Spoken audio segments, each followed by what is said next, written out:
this is our gallery right here. As you walk in, we have some work by Jimmy Stadler and Ian Davenport. We always like to put some of our most bright and fun pieces right here to really draw people in.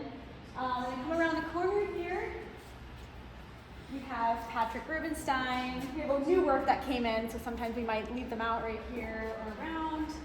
But walking around his work, you see a different image as you move around it, which is super, super fun. We have a lot of people come in here that just love to interact with this work and see something new as they walk around it.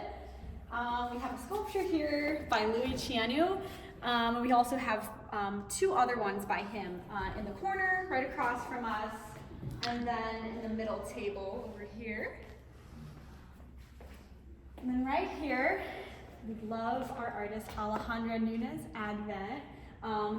She works on these Clubos sculptures, and they're meant to be held, and they're very colorful, and it's really fun to like look inside them, and it's almost like a little like galaxy or universe of its own. So we love that about her work, and we love how people are able to interact with it.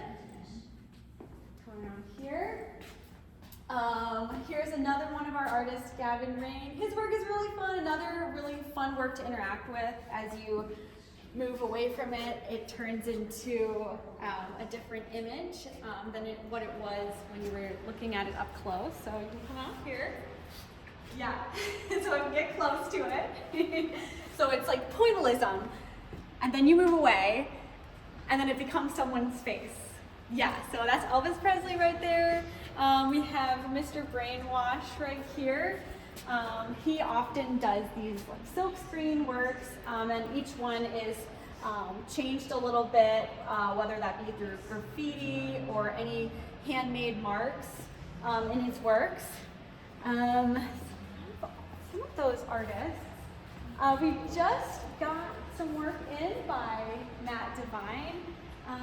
He does these large sculptural works.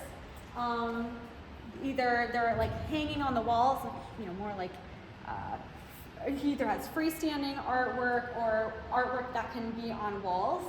And we're finally happy to have his work in our gallery because this is new for us. We've been working with him for a little while now, but to really see his work in the gallery just elevates it.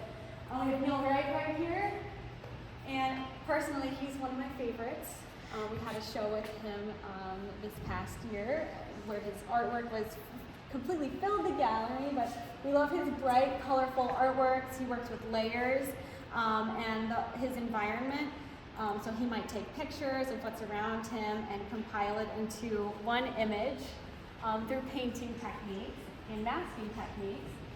And then we have Joshua Jensen Nagel right here. You get a lot of people that are just blown away by this work right here. It's so large, and I think that's what makes it so amazing. You just feel like you're there. He's cool because we always say he has like the best job because he gets to get these aerial shots of beaches, and he's either like in I think it's a helicopter, right? Yeah, he's in a helicopter getting these shots. There's always little stories within his work, especially when you look up close, you can see people looking up or interacting with each other. So love him. Yeah. And then on this side over here, we have TM Glass. We also just had a show with her last year, recently, and she's so amazing. Every time people come up to these works, they can't tell if it's like a photograph or a painting, but she uses photography as a tool. And she compiles those works into one image, and they're actually considered digital paintings. So the vases or vessels are photographed from various locations around the world from museum collections, and the arrangements are from gardens around the world or even her own garden. And she creates this seamless image through modern technology. And with some of her works, when they're very up close, you can see all of the digital brush strokes. With these ones, you can't see it quite as much, but some of them it's very, very obvious. And I love how they remind me of Dutch still life paintings. And then we have Oriet Fuchs right here, which we, of course, will have a show with her very soon. So if you're wondering what her artwork looks like, this is an example. She loves to create these paintings of very empowered women, and she does that through the poses and the colors that she uses. Then we have very esteemed Brent Keyoung. He actually has work in the Cleveland Museum of Art, and he actually used to teach at the Cleveland Institute of Art. So we're happy to have his work here and happy to have it by the windows and be really well lit, so you can see all of those shadows from all of those patterns in his work. And it's also made out of glass, if you're wondering. Okay, come into here. Wait, should I? Do you want me to like clean this up a little bit? Okay. And so this is usually where I work in here, but so we have some work by Randall Ford right here. He's also a newer artist of ours. We love his work. He often does, he's a photographer, and he does a bunch of different photography, but we really love his animal photography. And he actually gets these animals in his studio, and he has a whole entire team that works with him to help him. And he's really waiting for that split second when the animal is showing just a bit of their personality. And you can see that within each of these works. You know, I think some people come in here and they're like, hey, that's you. And they're like, hey, no, that one's you. So we love Randall Ford. We have Hunt Slonim right here. Also very well-known artist. We have a lot of his bunnies. He loves painting bunnies, birds, landscapes. He's very inspired by exotic places and nature. But what we really like about his work is not only the way he paints, but the frames that he uses and the way that you place all of the artwork next to each other.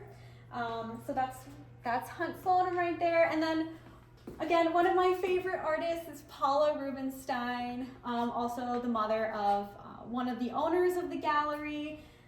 I love her artwork because I love how it's collaged together. It's very spontaneous, and it has Matisse-like qualities, and these are also her works as well. Yep, and so I love how she uses found objects within her work, but really makes it such a beautiful, beautiful image, and it just feels so spontaneous. And then let's just finish this off. We have monkey bids right here. We just got these recently.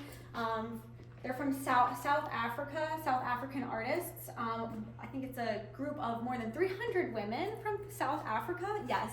And they create these beaded animals, animal art. Some of them are a little bit more accurate, some of them are a little bit more abstracted, and we are just in love with their artwork. And then this is Shin.com right here. And what's really cool about her work is when you move around it, the image starts to change, the colors start to change. And so that's one of our smaller works by her, but yeah, I know. But we have bigger works by her as well, and they're just so fun to interact with. We have some in the bathroom, like one of them's Carolina's. I have to, I just love, I guess I would have to say one of my other favorite artists here at the gallery is by our gallery manager, Carolina Kane.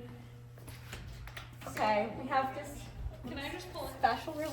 You're like, can we just pull? So here it is, work by Carolina Kane. Carolina, you could tell us more about your work. Take it off the wall. Let's step out here. The best spot. No, yeah.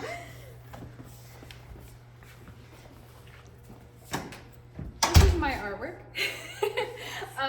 It's called The Era Obscured, and I do alternative process photography. So this is technically developed in the darkroom on darkroom paper, and I like to be environmentally friendly, so it's made with a developer, made using instant coffee, washing soda, vitamin C tablets, and distilled water. It also has over top of it Pam cooking spray and maple syrup. So you get these kind of painterly effects with it. With a background in drawing and painting, it was really important for me to include part of the artist hand in there. So yeah, photography and chemistry and visual arts. And that is District Gallery for you all. Thanks for being here.